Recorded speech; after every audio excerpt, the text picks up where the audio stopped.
প্রেম নিয়ে তো হাজার হাজার কবিতা লেখা হয়েছে, তাই না?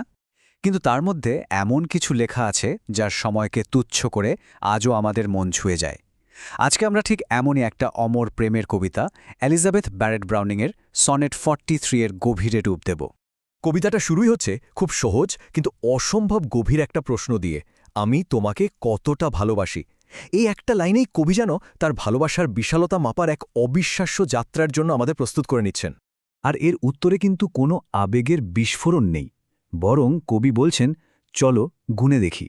মানে তিনি খুব যত্ন করে এক এক করে ভালোবাসার প্রতিটি স্তরকে হিসেব করতে চান। এটা ভালোবাসার একটা আন্তরিক ব্যবচ্ছেদ বলা যেতে পারে। তো চলুন এই হিসাবের গভীরে ঢোকা যাক। ভালোবাসার কি কি রূপ বা ধরন কবি আমাদের সামনে তুলে ধরেছেন সেটা একটু খুঁজে দেখি। আসলে এই সনেটটা শুধু একটা কবিতা না, এটা এলিজাবেথ ব্যারেট ব্রাউনিংয়ের লেখা একটা প্রেমপত্র। তার স্বামী আর এক বিখ্যাত কবি রবার্ট ব্রাউনিংয়ের প্রতি তার যে গভীর ভালোবাসা ছিল তারই এক নিখুঁত ছবি এই কবিতা। আচ্ছা, ভালোবাসা কি শুধু আমাদের প্রতিদিনের ভালো লাগা মন্দ লাগার মধ্যেই আটকে থাকে? কবি আমাদের প্রথম যে দিকটার কথা বলছেন সেটা হলো আত্মার ভালোবাসা, এমন এক অনুভূতি যার কোনো শারীরিক সীমা নেই। এই লাইনগুলো পড়লে মনে হয় ভালোবাসা যেন কোনো মাপা যায় এমন জিনিস না। কবি এখানে গভীরতা, বিস্তার, উচ্চতা এই শব্দগুলো ব্যবহার করে বোঝাতে চাইছেন যে তার ভালোবাসা ঠিক তার আত্মার মতোই অসীম, এর কোনো সীমা পরিসীমা নেই। ব্যাপারটা এভাবে ভাবা যায়, তাই না?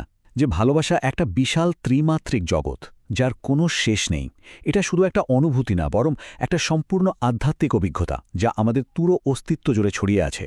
কিন্তু এত বিশাল মহাজাগতিক ভালোবাসা কি শুধু ভাবনার জগতেই থাকে? না, কবি দেখাচ্ছেন এই অসাধারণ ভালোবাসাই আমাদের প্রতিদিনের খুব সাধারণ মুহূর্তগুলোতেও মিশে আছে। দেখুন, এই লাইনটা দিয়েই কবি ওই বিশাল ভালোবাসাকে একদম আমাদের মাটির পৃথিবীতে নামিয়ে আনলেন। দিনের বেলার ব্যস্ততায়, সূর্যের আলোতে, আবার রাতের নিস্তব্ধতায় মোমবাতির নরম আলোতেও সবখানেই এই ভালোবাসা হাজির।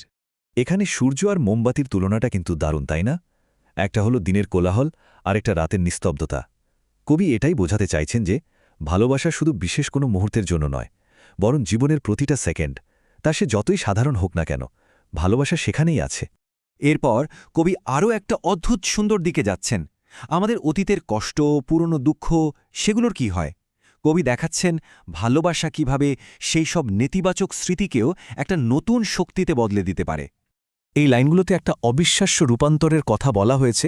কবি বলছেন তার জীবনে যত পুরনো দুঃখ ছিল, সেই দুঃখের তীব্রতা কিংবা শৈশবের যে সরল বিশ্বাস ছিল, সেই সবকিছুই এখন তার ভালোবাসার শক্তি হয়ে গেছে। কি অসাধারণ একটা ভাবনা! অর্থাৎ জীবনের কোনো কিছুই ফেলনা নয়। পুরনো কষ্ট, হারিয়ে যাওয়া বিশ্বাস সবকিছুকেই এই ভালোবাসা একটা নতুন অর্থ দিচ্ছে। অতীতের সব আবেগগুলোই যেন রূপান্তরিত হয়ে এই ভালোবাসাকে আরও শক্তিশালী করে তুলছে। মানে কবির কাছে এই ভালোবাসাটা আর শুধু একটা আবেগ না, এটা প্রায় একটা নতুন ধর্মের মতো হয়ে দাঁড়িয়েছে। হয়তো জীবনে তিনি অন্য কোনো বিশ্বাস হারিয়েছিলেন, আর এই ভালোবাসাই সেই শূন্য জায়গাটা পূরণ করে দিয়েছে। তো এতক্ষণ আমরা ভালোবাসার যে বিভিন্ন মাত্রাগুলো দেখলাম, এই স্লাইডে সেটার একটা সুন্দর সারাংশ আছে। দেখুন, ভালোবাসা এখানে আধ্যাত্মিক, যা আত্মার মতো অসীম, আবার এটাই মানবিক, যা আমাদের প্রতিদিনের প্রয়োজনে মিশে থাকে। এর একটা নৈতিক দিকও আছে, যা নিঃস্বার্থ, আর সবশেষে এটা আবেগীয়, যা পুরনো কষ্টকেও শক্তিতে পরিণত করে। আর এবার আমরা কবিতার একদম ক্লাইম্যাক্সে পৌঁছে গেছি। ভালোবাসাকে শুধু জীবন পর্যন্তই? কবি বলছেন না, তার ভালোবাসা মৃত্যুকেও হার মানায়। এটা শুধু একটা আশা না, এটা একটা দৃঢ় বিশ্বাস। কবি এতটাই নিশ্চিত যে ঈশ্বরের ইচ্ছায় মৃত্যুর পরেও তার এই ভালোবাসা শেষ হবে না, বরং আরও নিখুঁত, আরও ভালো হয়ে উঠবে। তাহলে শেষ পর্যন্ত কবিতাটা কি বলছে? বলছে যে ভালোবাসা শুধু একটা অনুভূতি না, এটা জীবনকে দেখার একটা উপায়। এটা আমাদের অতীত, বর্তমান, ভবিষ্যৎ সবকিছুকে এক সুতে বেঁধে ফেলে।